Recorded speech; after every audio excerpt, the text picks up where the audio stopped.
I want to share 6 with you today because it's in the space of really being able to unlock your strengths and tap into your strengths that we can really move out of a state of survival and shift into one of thriving. So, 6 BPD traits that I quickly want to cover are: one, empathy. People with borderline personality disorder tend to be extremely empathetic. We've got a deep capacity to be able to connect to other people's emotional experiences, to really understand that. A big reason or kind of theory behind why is because people with BPD are extremely emotionally dysregulated. So we know what it's like to be triggered, to go into that state of fear or explosive anger, to have reactions. And as a result, our empathy scale can be a lot deeper and wider than the average person because of our own experiences. People with borderline personality disorder also tend to be extremely creative, whether it's making up stories or finding new forms of expression around art, drawing, journaling, poetry. A big theory behind this is because, again, people with BPD have a lot of emotions and have this intense emotional experience. But because we aren't always taught how to process it, but rather can be judged and stigmatized in our expression, we find other pockets to give that safe expression, such as dancing, music, poetry, whatever it is. Some other qualities and strengths of people with BPD, similar to being empathetic, but extremely compassionate. People with BPD, because of our deep emotional understanding of processes and experiences, we tend to really relate to other people's emotions, especially their emotional pain. That's something that we can really hold on to and say, hey, we're in the fire. We know what it's like to be judged. We know what it's like to be dismissed. We're here. We're standing in the fire with you. The other qualities, the 3 I want to share: people with borderline personality disorder, they're insightful. They tend to be really insightful, and as a result of that insight, can be extremely self aware. We can have this level of self awareness and self idea. Okay, we know what's going on, we know what's being processed, and that insight can be extremely powerful when we feel safe enough to process the insight that we have. Because again, awareness and insight can be a beautiful thing, but without action, oh, it's going to leave us feeling resentful. It's going to leave us feeling angry and a lot of other things. The 2 other ones that I want to share: resourcefulness. People with BPD tend to be extremely resourceful. Again, the theory is that we've got a lot of these intense emotions that we don't know how to process. And so we have to resource out in areas, whether those are healthy or unhealthy, no judgment. The point is that that resourcefulness is a beautiful strength and quality of people with BPD. And the final thing that I want to share with you is resilience. People with borderline personality disorder are extremely resilient. And I know that a big part of that is because people with BPD have to be. Think about you, whether you have BPD or not. Are you a resilient person? And if you are, if you identify as being resilient, looking back, that resilience comes from overcoming experiences. First, I just want to say I'm sorry. I'm sorry that you were put in situations where you had to be resilient, where you were being resilient out of obligation, out of that place of survival. Take a moment and breathe into that. I'm sorry for anybody and any experience where you've had to be resilient from a place of obligation to survive. That resilience is a BPD strength, and it's going to be a perfect little segue into 3 ways that I want to share with you on how to unlock your full potential and really move beyond survival. The first thing that I want to share with you is you have to engage in your inner sense of resilience. Because when it comes to unlocking our potential and tapping into our strengths, it's going to be a journey, one filled with so much adventure. But I'll be honest, there are going to be some challenges along that way too. Anytime we're learning a new skill, it's going to be filled with ups and downs, especially when it's going to be something that's so deep and introspective. You're going to have to tap into your resilience. But the difference is, when it comes to moving beyond survival, tap into your resilience from a place of choice. Why do you want to unlock your full potential? Why do you want to move beyond survival? Really connect to the why. What is driving you? And please, I ask that you really try and find ways to connect this why to your internal sense of self. Why do you want to move beyond survival for you? I say for you because for myself, I can't tell you how many times I tried therapy, DBT, and everything in between because I was doing it for other people. I was doing it because my partner said that I needed to see therapy. I was doing it because I didn't want to disappoint my parents anymore. I was doing it because I was pushing other people away and I wanted to show them that I was taking it myself seriously. But the truth was, I was still in that place of survival. I was being resilient and going into therapy and going into my journey of self-exploration because I felt like I had to. Because I felt like I had to. Take a moment and think, how different would your experience be of moving beyond survival if you were doing it for yourself, as opposed to if you were doing it because you felt like you had to do it to keep other people in your life? It's that feeling of have to, that feeling of obligation that puts us in a state of survival. Because when we tell that to our brain's like, if we don't do this, then what's going to happen? Are we going to be abandoned? Are we going to be rejected? I say abandonment because intense fear of abandonment is another one of the criteria, kind of symptoms that people with BPD tend to experience. Intense fears of abandonment. Being able to connect to your why, being able to move and shift from a place of being resilient out of obligation for other people because you have to, versus into a mindset of I'm choosing to be resilient because I want to live a life beyond a diagnosis, because I want to feel full. I want to feel in a state of survival, of thriving. I want to live a life of safety, stability, and fulfillment. How different do you think those two things would feel in your body? Because let me tell you, those two things are processed extremely differently in the brain. If you're interested in more brain facts kind of around BPD and what's going on in the brain when we move into a state of survival, drop a brain emoji in the comments. And I will love to send you some additional resources on the myelin sheath and the prefrontal cortex and all of that brainy jazz.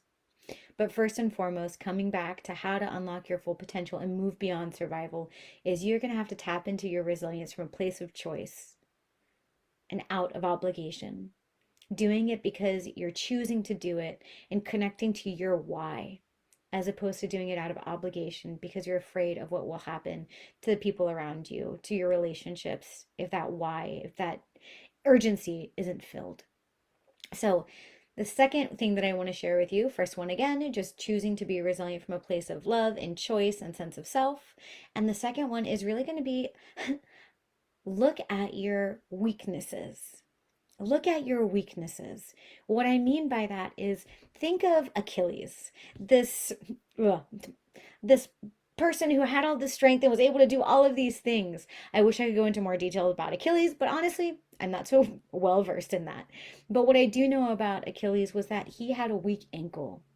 And I know that he had a weak ankle because when he was being dipped into the lake of power or whatever, that ankle was being held.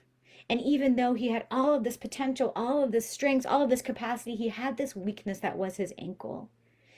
And as a result, that weakness, that ankle, ended up bringing him to his demise. So often than not, people with BPD and even individuals tend to look at their weaknesses and hide them. They don't dip them in the lake of strength because they have this idea that it's a form of weakness. If I would have lived my life staying in the mentality of the parts of myself that were weak, I wouldn't be here talking to you today. I wouldn't have empowered hundreds of women internationally to step into their full potential and move beyond a life of dysregulation and triggers. What are your weaknesses that people have said? You are so much more than whatever people are saying. Trust me, we live in a loud world. Everyone has judgments and opinions on everyone and everything. It doesn't mean that they're true. I promise. Being able to look at these parts of yourself that you are hiding from the world because you deem them to be weak, because you deem them to be your Achilles ankle, is going to be extremely powerful. So whether people have told you that you are too sensitive, that you're too reactive, that you don't understand, whatever it is, just take a moment and really tap into that.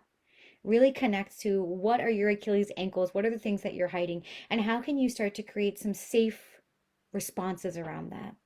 Whether it is finding tools for emotional regulation so that way you can tap into your sensitivity, you can tap into your empathy and your compassion without being drained of the emotional experiences around you, and also without having to be on edge, without having to feel like you're walking on eggshells because you're afraid of upsetting the people around you or them upsetting you. What tools do you need to have in place to really start looking inward and addressing the parts of yourself that you've been hiding? Do you need emotional regulation tools? Do you need some additional support? Do you need coping strategies? Whatever it is, I invite you to just explore it. And if you want more support on, hey, Des, like I'd love to kind of move beyond a state of survival, but I've got certain parts of myself that I don't really know how to navigate in terms of moving into that state of thriving to really tap into my strength.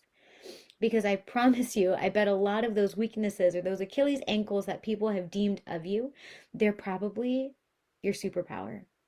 They are probably a real big part of who you are, and as a result, your strengths. Learning how to navigate and hold that space of safety without judgment is really going to unlock your full potential. So if you want some support around that, go ahead and drop a strong arm emoji, and I'll go ahead and reach out to you with some additional support on how to safely explore those areas of your life. The third thing that I want to share with you on how to unlock your full potential, again, we've got first one, being resilient by choice. Second one, exploring your ankles or your Achilles ankles. Again, what I mean by that is your weaknesses or things that people have perceived to be parts of yourself that you're hiding. And the third thing is be fudging gentle. Be gentle with yourself. Hi, Ben. Be gentle with yourself. It's so often, more often than not, when we are in this journey of healing and discovery and growth and expansion, we're going to make mistakes. We are often in this place, like I said, we're in a state of survival, in a constant place of doing the to-do list, just going through the motions. And in that state of survival, our nervous system is there as well. Go ahead and hold everything really tight for me for 5 seconds. Tighter. Hold it even tighter. And then let go. How did that feel? When we are in a state of survival, our body is in that state of tension, whether you feel it or not. Oftentimes, we don't feel that tension if we've experienced trauma or we've been kind of in the motion of in survival for so long because our body and our nervous system get so used to being tight. So when we are moving into that state of release, into that state of thriving, there's going to be a lot of different things going on in the nervous system, in the body, and in the mind. It's not going to be an overnight thing that you just snap your fingers and voila! Now you've unlocked your full potential and tapped into your BPD strengths and you've moved beyond survival. It's going to be a journey, and it's one that is beautiful, that you deserve. It takes time to re-regulate the nervous system, just like it took time for it to get into the state of chronic tension or chronic stress. So be fudging gentle with yourself. For myself, that was really difficult because, again, people with BPD tend to struggle with emotional regulation and with a distorted sense of self. And so we kind of take on a lot of the blame.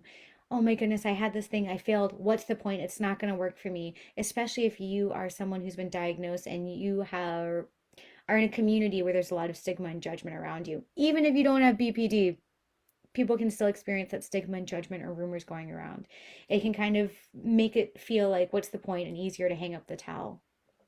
So be gentle, be compassionate, and circling back to point number one, remember why you're doing this. Why are you wanting to step into a life beyond survival? Why are you engaging in this activities? Why are you being resilient from a place of choice? Another great way to really start bringing in that level of gentleness and compassion is to write a letter to yourself in advance. If you decide today that, you know what, crack fingers, crack neck, I'm going to go ahead and start practicing this now. I'm going to make that commitment where I'm being resilient from a place of choice and love. Write letters to yourself. One, maybe write 2 or 3 for when you're having a hard time. Write one for 3 days from now, another letter for a week from now, another letter for 10 days from now. Writing letters to yourself when we're in a high state of choice and a high state of regulation can be so powerful. Because trust me, when you're having a hard day or a hard time, no one is going to know what's better to tell you than yourself. Writing letters is such a powerful exercise that so many of my clients have found so much value in, including myself. So that's my invitation to you in being gentle with yourself. When you make that choice to shift into a state of thriving, write letters to yourself. So when you fall back into old patterns, when you react instead of respond, that you can have a little letter, words that you have given yourself that are encouraging you, that are reminding you to be gentle, that are reminding you of your strengths, whether it's compassionate, empathetic, resilient, insightful, creative, whatever it is, it's yours, and no one can take that away. If you want any more support around any of this, know that I've got your back. I'll be doing a free event May 1st in honor of BPD Awareness Day. The event is called Beyond the Diagnosis, and you'll discover 3 keys to find safety, stability, and fulfillment. That event is going to be talking a little bit about dialectical behavioral therapy tools, as well as cognitive behavioral therapy tools, and a couple of other fun bonus things. I'm Des Caminos, and I'm an embodiment coach and somatic practitioner. You are not alone. I'm so sorry if you've been in a state of surviving for so long. I know what it's like to be in that state. I invite you just to try, if you can, to take an exhale. Wherever you are in your journey, know that it's okay. And again, I'll be dropping a link in the comments, and there's a link in the bio for my May 1st event, Beyond the Diagnosis. And I hope to see you there. Sending love and light always, Des. That's me.